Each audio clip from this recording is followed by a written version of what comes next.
પાટણની શ્યામ હોસ્પિટલ ખાતે ડોક્ટરની બેદરકારીના કારણે દર્દીનું મોત થયું હોવાના પરિવારજનોના આક્ષેપ. દર્દીને સારણગાંઠના ઓપરેશન અર્થે પાટણની શ્યામ હોસ્પિટલ ડોક્ટર મુકુંદ પટેલને ત્યાં દર્દીને લાવેલા, જ્યાં ડોક્ટરની બેદરકારીને લઈ દર્દીનું મોત થયું હોવાનું સામે આવી રહ્યું છે. દર્દીના ઓપરેશન પછી દર્દીને ઇન્ફેક્શન થયું હોવાના ડોક્ટર મુકુંદ પટેલે કહેલ. ત્યારબાદ દર્દીના વિઝિટમાં ડોક્ટર મુકુંદ પટેલ આવ્યા જ નથી, તેમજ દર્દીને જોઈતી સારવાર આપવામાં આવી ન હોવાના મૃતક રમીલાબેન રાધનપુરના રહેવાસી છે, તેમના પુત્રી કાજલબેન સાધુએ આક્ષેપ કર્યા છે. આયુષ્માન કાર્ડમાં ડોક્ટર ગેરંટી લેવાની ના પાડી, પ્રાઇવેટ રીતે દવા કરાવશો તો ગેરંટી લઉં તેવું ડોક્ટર મુકુંદ પટેલ બોલ્યા હોવાના પણ આક્ષેપ પરિવારજનો દ્વારા કરવામાં આવ્યા છે.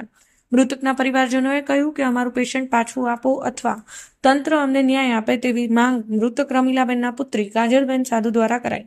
ડોક્ટર્સે કેસ દબાવવા 50,000ની ઓફર આપી હોવાનું સામે આવ્યું.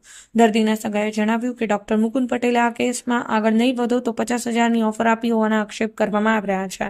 સરકારશ્રી દ્વારા ચાલતા આયુષ્માન કાર્ડમાં દર્દીની દવા, ઓપરેશનની હા કહ્યા બાદ પૈસા પડાવતા ડોક્ટરે પોતાની મનમાની ચલાવતા પાટણની શ્યામ હોસ્પિટલમાં તંત્ર દ્વારા તપાસ ક્યારે? આવા તબીબી ડોક્ટર સામે કાયદાકીય રીતે ન્યાય મેળવવા પરિવારજનોએ તંત્ર જોડે ન્યાયની માંગ કરી છે. અનિલ રામાનુસ, પાટણ એક્સપ્રેસ. હવે એમને 31 તારીખે અહીંયા આપણે દાખલ કર્યા હતા અને 1 તારીખે એમનું ઓપરેશન કરેલું હતું.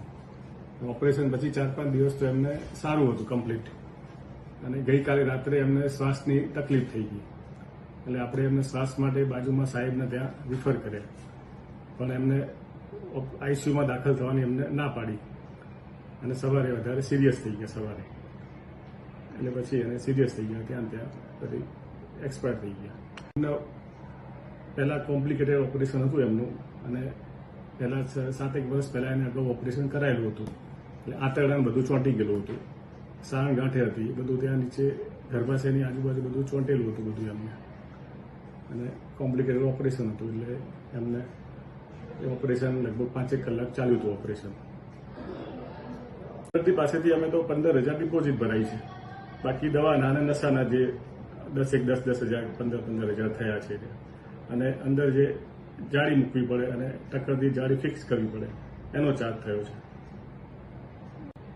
એટલે એને ડાયાબિટીસના કારણે કોઈ શ્વાસની તકલીફ થઈ હોય કે કંઈ બીજી હૃદયની એટેક આવી ગયેલો હોય અથવા બીજી કંઈ શ્વાસને લગતી તકલીફ થઈ હોય, એ એનું કારણ હોઈ શકે. આવ્યા હતા પણ દર્દીના સગાને કે અમારે આઈસીયુમાં જવું નથી, તમે અહીંયા જ અમારી સારવાર કરો, એટલે એમને અહીં જ રાખવામાં આવ્યા હતા હોસ્પિટલમાં જ અંદર, અને સવારે દર્દી વધારે સિરિયસ થઈ ગયા. પછી મારી મમ્મીને અમે 31 તારીખે લાયા હતા, અને એ મારા મધર જ થાય છે, એમને મેં 31 તારીખે લાયા હતા, અને એમનું મોત ડૉક્ટરની બેદરકારીના કારણે થયું છે. એમને સારણગાંઠનું ઓપરેશન કરાવ્યું હતું, તો એમાં ડૉક્ટરની બેદરકારીના કારણે એમનું મોત થયું.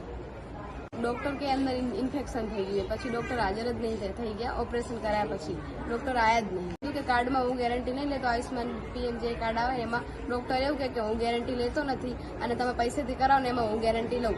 એના પછી અમે આજે આઈસીયુમાં દાખલ કર્યા, ત્યારે ડૉક્ટરે અમને એવું કીધું કે થઈ જશે. એમાં અમને સાઇન બી કરાવી કે ત્યાં બધું અહીંયા કંઈ પણ થાય તો જવાબદારી હું લઈશ, કે એની અમારે સાઇન કરાવે 10,000 જેવી ડિપોઝિટ જમા કરાવી સવારે, તો અમે થઈ ગયું. પછી 2 કલાક પછી મારા મધર એક્સપાયર થઈ ગયા. માગણી એવી છે કે ડૉક્ટર બેદરકારી કરી છે, અમારે જે કર્યું અમારું કાં તો અમને પેશન્ટ આલે કે અમને જે બી અમારો ન્યાય થતો હોય અમને આપે.